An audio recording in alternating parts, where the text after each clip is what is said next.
What is up, my friends? You are very welcome along to this morning's Anfield Agenda news roundup. Full disclosure, I'm recording this late after the game against Leverkusen because there was lots of interesting stuff that we didn't get to cover during the watch along. So I'm going to bring it to you now. We're going to be talking about Premier League clubs reserving the right to look for compensation off Manchester City. That was put out in the Times tonight by Martin Ziegler. We'll be talking about that in this video. We're going to be speaking about Liverpool almost looking for a retraction from a certain football pundit. That and a few other bits and pieces over the course of the next few minutes. You know the score, my friends. We do want to know your thoughts, so let us know in the comment section. Drop a like on the video, and if you can, please do hit that subscribe button. Now, I promise you, you're going to want to stick around for this because it is getting very tasty around the Manchester City situation. But until then, I'll be back in 86 seconds after a quick word from our sponsors, Surfshark. This video is sponsored by Surfshark, the best VPN on the market. Surfshark is an app or browser extension that allows you to change your location to access websites in other countries and keep you safe and secure from hackers. Using Surfshark, we here in Ireland can access other countries' Netflix libraries or other streaming platforms like DAZN in Spain for all those important Premier League games. Surfshark keeps you safe and private by protecting everything you do online.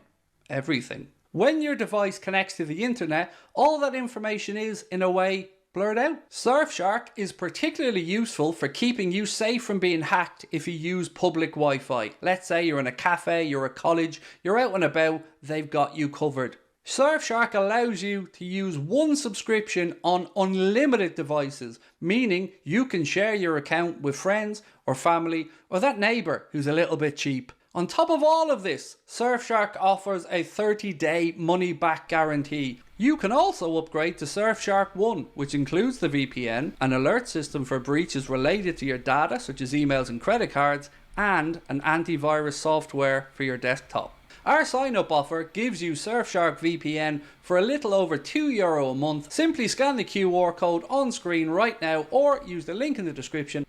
Right, my friends, we are back, and as promised, I'm going to get straight into a really interesting article from Martin Ziegler of the Times today. And you may remember on recent streams, we've spoken about the fact that if Premier League clubs did want to try and get compensation for Manchester City, they have to do it within 6 years of the case being opened, which means, unfortunately, they're going to have to register that interest before the case has even had its outcome.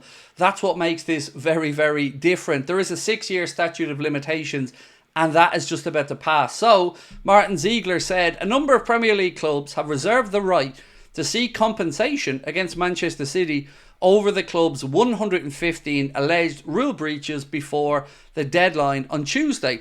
The action has been advised by lawyers even before the outcome of the case. There's a potential of a 6-year statute of limitations which dates back to November the 5th, 2018, when a German website, Der Spiegel, first published the Football League's documents.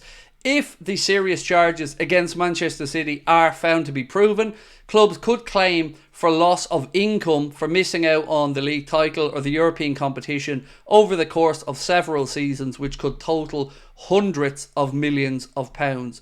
Clubs cannot sue each other through the courts within the Premier League rules. Lawyers are understood to advise clubs that if they wanted to wait until the outcome of the hearing, then they may be out of luck. So they had to register that interest already. And according to Martin Ziegler of the Times, a number of clubs have already registered their intention to look at suing or looking for compensation for Manchester City if those or any of the 115 charges against them are proven. So certainly an interesting situation there and one to keep an eye on. A bit of an update ahead of the game against Aston Villa as well at the weekend. The Premier League have announced who's going to be the referee and the VAR for the game. David Coote is going to be the man in the middle, with Timothy Wood and Craig Taylor as his assistant officials. The VAR for the game is Paul Tierney. Yes, that Paul Tierney. And the assistant VAR is Sian Massey Ellis, who is probably the only one of those officials that I have any faith in. A really interesting story, by the way, coming out of Spain. And Transfer News Live have posted to say that Kylian Mbappe has been identified as the biggest problem in Real Madrid's current struggles by Carlo Ancelotti. I hope Trent's watching this. Grass isn't always greener, Trent. And after the display at Anfield, 4-0 against Leverkusen. A result, by the way, that leaves Liverpool top currently of the Champions League group. Liverpool top ahead of Sporting Lisbon, who, by the way, whooped Manchester City by 4-1.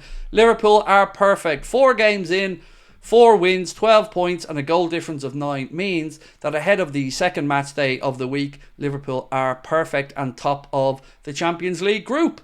So, another interesting tidbit that came out today came from Chris Bascombe, and I told you at the start of the video that I was going to be speaking about a potential football pundit that Liverpool, well, they almost asked for a retraction from. Chris Bascombe has written, Arne Slot was the only manager offered the Liverpool job after Jurgen Klopp left, and the club was so put out by Gary Neville's claim that he was third choice behind Xabi Alonso and Ruben Amorim that they briefly contemplated demanding a public retraction. And you know what? I wouldn't have blamed them, because I thought it was really unfair that when Gary Neville said that, he went unchallenged and it was allowed to be said like it was fact. And much like a lot of stuff that Gary Neville has been saying about Liverpool lately, it isn't based in fact. It is based in whatever's going on in Gary's mind, and it isn't the factual situation, unfortunately. So I wish he would just shut up trying to undermine Liverpool and concentrate on his own tin pot club that are falling apart at the minute. Yes, Ruben Amorim. I said tin pot, that's probably a little bit unfair. There are other words I could have inserted in there, but they are not what they once were. And I think Gary Neville is struggling to come to terms with that. So he continues to try to undermine Liverpool at every opportunity, whilst, of course, bigging up Arsenal. The Arsenal that he still has, by the way, as favourites to win the league this season. I don't know if Gary knows this, but Liverpool are currently sitting not just top of the Champions League table, but also top of the Premier League table. But have no fear, everybody, because remember, we've not played anybody yet.